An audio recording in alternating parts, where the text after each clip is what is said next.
You thought this was over. You thought after the verdict, after the prison transfer, after all those courtroom bombshells, the Diddy saga had finally hit its last chapter. But here we are, June 2026, and somehow, the story has gotten even more twisted. Because right now, there is a man out there who looked at Cassie Ventura, the woman who stood in front of a federal court, testified about years of abuse, drug-fueled coercion, and psychological torture, and said, actually, she victimized me. A former male model has filed a lawsuit not just against Diddy, who is already sitting in a federal prison cell in New Jersey, but against Cassie herself. He is claiming she drugged him, she participated in harming him, and that she is not a victim at all but a co-conspirator. And Cassie, she is not staying quiet. She came back swinging with a text message. One single text message that she says proves everything you need to know about what this lawsuit is really about. Before we get into all of it, if you are new here, hit that subscribe button right now and tap that bell icon so you never miss a single update on stories like this. Because this one is far from over, and we are going to be covering every development as it happens. Let's go. To understand what is happening right now, we have to take a step back and look at the full picture. Because this is not just a simple he said, she said situation. This involves multiple people, multiple lawsuits, years of events, and a trial that shook the entire music industry to its core. It started in November 2023. Cassie Ventura, the R&B singer whose real name is Cassandra Ventura, filed a federal lawsuit against Sean Combs, better known as Diddy, in Manhattan's federal district court. That lawsuit was explosive. It accused Diddy of over a decade of repeated physical abuse, rape, psychological control, and forcing her to participate in what he called freak-offs, drug-fueled sexual encounters with male escorts that Combs would orchestrate, watch, and film. The lawsuit described in detail how Cassie was coerced, drugged, and manipulated into these encounters against her will. It was the kind of lawsuit that, once you read it, you cannot unread it. It was raw, it was devastating, and it painted a picture of a woman who had been trapped in a cycle of abuse for over a decade with one of the most powerful men in the music industry. The lawsuit was settled just one day after it was filed. One day, Diddy's team moved remarkably fast, and the settlement was eventually reported to be approximately $20 million. At the time, many people saw the speed of that settlement as an admission of guilt, though legally it was not. But what that lawsuit did was open a door that could never be closed again. It triggered a wave. Dozens of other accusers came forward. Law enforcement started paying attention in a very serious way. And in September 2024, federal agents arrested Sean Combs at a New York hotel. He was taken into custody and charged with serious federal crimes including racketeering conspiracy, sex trafficking, and transportation for the purposes of prostitution. He sat in the Metropolitan Detention Center in Brooklyn for over a year while his legal team tried repeatedly and unsuccessfully to get him released on bail. The case went to trial in May 2025. Cassie herself took the stand as a key prosecution witness. She testified for multiple days, describing in gut-wrenching detail what she experienced during those years with Combs. She talked about the freak-offs. She talked about the drugs. She talked about the violence. That hotel surveillance footage from 2016, the footage that had gone viral in 2024 and shown Diddy physically assaulting Cassie in a hallway, was presented in court. Other witnesses testified as well. The picture built by prosecutors was of a man who used power, violence, and fear to control and exploit the people around him. On July 2, 2025, the jury returned a verdict. Diddy was convicted on 2 counts of transportation to engage in prostitution under the Mann Act. He was acquitted on the more serious racketeering conspiracy and sex trafficking charges, which was a partial victory for his defense team, but a conviction is a conviction. On October 3, 2025, Judge Arun Subramanian sentenced Diddy to 50 months in federal prison. That is just over 4 years. He was also ordered to pay a $500,000 fine and serve 5 years of supervised release after his sentence. Prosecutors had asked for 135 months, which is over 11 years, so the sentence was considered relatively lenient. But it was still prison.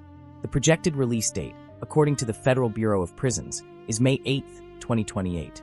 By the end of October 2025, Diddy had been transferred to FCI Fort Dix, a low-security federal prison in southern New Jersey, where he is serving his sentence in a drug treatment unit separate from the general prison population. His lawyers are appealing the conviction, and oral arguments were scheduled before the Second Circuit Court of Appeals earlier this year. So that is where Diddy stands. But the story did not end there. Because while Diddy is in prison, new civil lawsuits keep coming in. And one of the most recent ones has created a situation that nobody saw coming. A lawsuit that puts Cassie herself in the defendant's chair. Enter Edmond Laurent. He is a former male model and dancer who has appeared in music videos for artists including Britney Spears and Lil Kim. Laurent filed a civil lawsuit against both Sean Combs and Cassie Ventura, demanding $10 million in damages. And his claims are shocking, not just because of what he says happened, but because of who he is blaming for it. According to the lawsuit and court documents reported on by TMZ and other outlets, Laurent claims that he participated in multiple freak-off encounters with both Diddy and Cassie. But his claim is not that Diddy forced him into it. His claim is specifically that Cassie played an active and deliberate role in what he says was done to him. He alleges that during their encounters, he was drugged. He says he was given drinks that he believes were laced with substances, including Rohypnol and ketamine. According to his account, he would decline alcohol and drugs that were openly offered, but something was being slipped into what he was consuming without his knowledge. He says the result was that he was left incapacitated, dizzy, lightheaded, unable to function or make clear decisions during the sexual encounters that followed. He also alleges that baby oil was used during the encounters and that he believes the baby oil itself may have been laced with GHB, a powerful sedative drug. If that sounds far-fetched, remember that during the federal trial, prosecutors established that Combs had a very particular relationship with baby oil. When federal agents raided Diddy's properties in 2024, they seized approximately 1,000 bottles of baby oil. 1,000. Multiple witnesses at the trial testified about the use of baby oil during these encounters. Cassie herself testified on the stand at the trial about heating baby oil for Diddy during freak-offs, though she told the court she does not believe the oil itself was laced with drugs. So the baby oil element is not something Laurent invented. It is part of the established factual landscape of this entire case. What is being disputed is whether Cassie had any role in weaponizing it. Laurent is seeking $10 million in damages. His attorneys, Rodney Diggs and Tyrone Blackburn, who are also representing other plaintiffs in Diddy-related lawsuits, stated publicly that this lawsuit is about holding powerful individuals accountable and that their client suffered in silence for years while his career and spirit were irreparably damaged. Now here is where it gets really interesting, because Cassie Ventura is not sitting back and letting these allegations go unanswered. She has filed a motion to dismiss Laurent's lawsuit, and she came to court with what her legal team is calling definitive receipts. According to court documents obtained by TMZ and reported widely across multiple news outlets, Cassie's legal team submitted text messages sent by Edmond Laurent himself. These texts were sent in late 2023, shortly after Cassie had filed her landmark lawsuit against Diddy, and the details of her accusations became public. In those texts, according to Cassie's court filings, Laurent wrote to her, and this is what the court documents quote, "Hi, hope you okay, I'm sorry, I didn't know he was doing that to you. I will definitely be a witness for you. Edmond, L." Read that again. "I will definitely be a witness for you." This is the man who is now suing Cassie for victimizing him. In 2023, shortly after her lawsuit broke, he was texting her with sympathy, with an apology, saying he did not know Diddy was treating her that way, and volunteering to testify in her support. He was offering to be her witness. He was, at that moment, firmly on her side. Cassie's legal team argues that what changed, the only thing that changed between that text message and Laurent filing his lawsuit against her, was the news of her $20 million settlement with Diddy. That is what flipped him. That is what turned a supportive witness into an accuser. And Cassie's team is being very direct about what they believe this is, a money grab. Pure and simple. They describe Laurent's lawsuit as baseless and harassing in their court filings. They say his repulsive use of the judicial system and the attempt to make a victim into an abuser should not be allowed by the court. They also argue that lawsuits like this one actively harm real victims by discouraging actual survivors from coming forward or testifying truthfully. That is a serious and pointed argument. Cassie is not just defending herself here. She is arguing that what Laurent is doing damages the broader ecosystem of accountability for abuse. And there is another powerful argument her legal team makes. They point directly to Laurent's own lawsuit. In his own complaint, Laurent himself described Cassie as being incapacitated during the freak-offs. Incapacitated.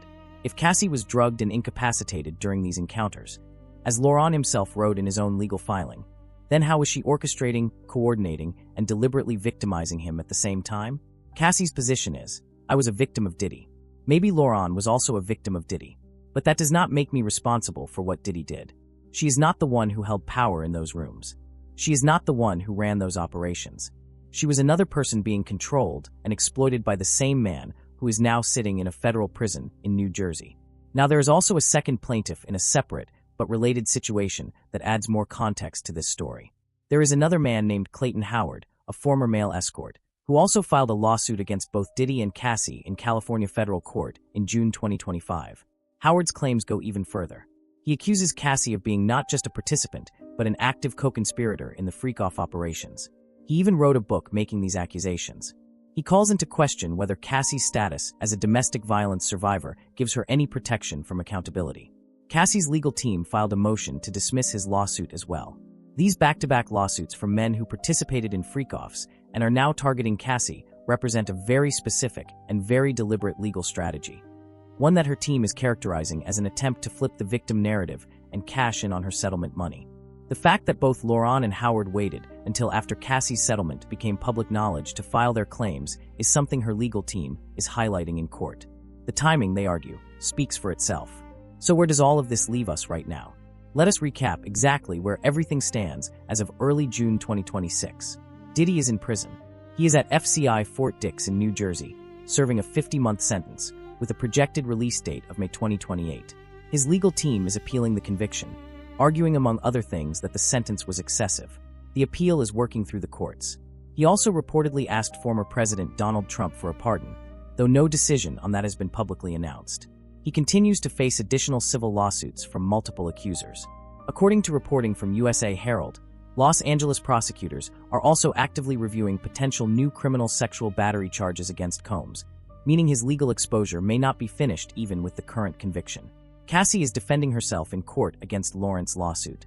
The judge has not yet ruled on her motion to dismiss. If the motion is denied, the case moves forward and Laurent's claims will be examined in full. If it is granted, Laurent would need to refile or appeal. Her team is standing firm that this lawsuit is motivated by money, not by genuine harm, and that the text messages prove it.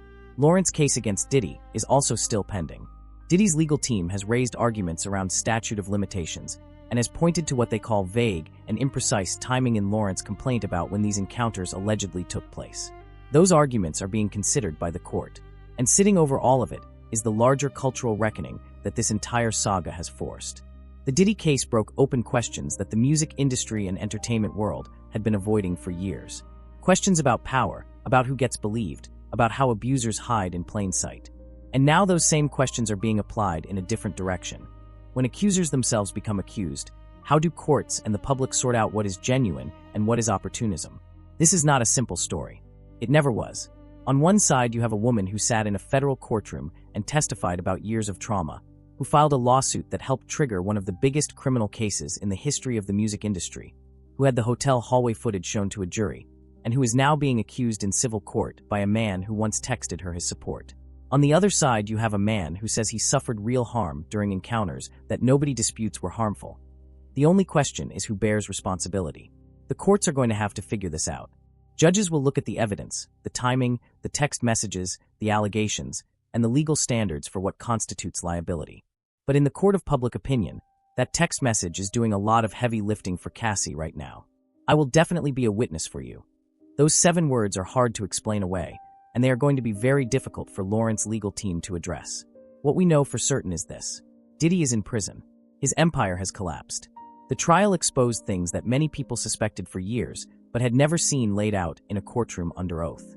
And the fallout from that trial is still rippling outward, touching people and cases and legal battles that are nowhere near finished. This story has more chapters coming.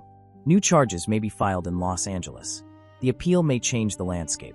The civil lawsuits will work their way through the courts over months or years.